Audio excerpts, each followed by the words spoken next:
I went into 7 different grocery stores trying to find the best rotisserie chicken, but I was pretty shocked with what I found. I started off at Costco, and I know this one is a fan favorite, but it was definitely one of the worst. I personally just want chicken in my chicken and not have it filled with preservatives, emulsifiers, and sugar.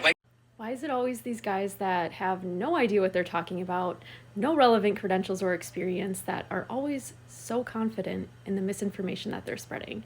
All right, so the first one is the Costco one. He says it is filled with preservatives, emulsifiers, and sugar.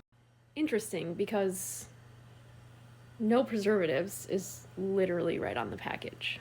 So none of these ingredients are being added for the function of preserving it. That's not to say that preservatives are even bad, but of course these people list off these ingredients as though they are something to be avoided or something that's bad, when that's not the case at all. All right, so one way you can always spot when somebody doesn't know what they're talking about when it comes to food, or they're spreading misinformation, is if they're claiming that something like preservatives or emulsifiers the food is being filled with these ingredients, because these ingredients, preservatives, emulsifiers, they're functional at very low levels. They're going to be in food products at very small amounts. So claiming that any food is filled with these ingredients just shows that the person doesn't really understand what these ingredients are, how they're used, and how they're going to be in foods at very low levels. But again, this one even says no preservatives right on the package. So basically this one is just chicken, some seasoning, and in the seasoning there are ingredients that help to keep the chicken moist and tender, and these aren't bad things. There's some spice extracts in there as well for some flavor.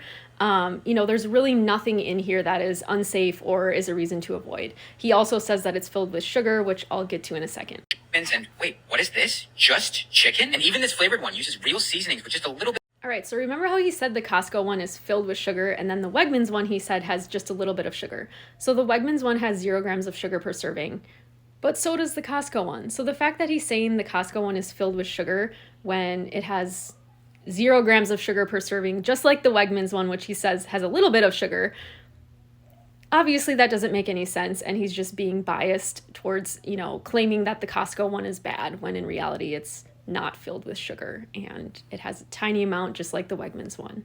It is similar to Costco in that I would not recommend it, and along with Wegmans, Whole Foods was one of the best. Shocker, right? These are the only 2 stores that use just chicken and spice. All right, so it doesn't even give an explanation for the Target one, apparently just going back to the appeal to nature and thinking that more ingredients is bad, when of course that's not the case. I mean, he could have just said he likes dry bland chicken and just left it at that. Also, what these people never seem to mention is price. Whole Foods is $7.99 for the rotisserie chicken, where Costco, it's $4.99. Not to mention, not everyone has access to 15 different grocery stores. Mostly the difference between these different ones is this one has less seasoning and the other ones have more seasonings on them.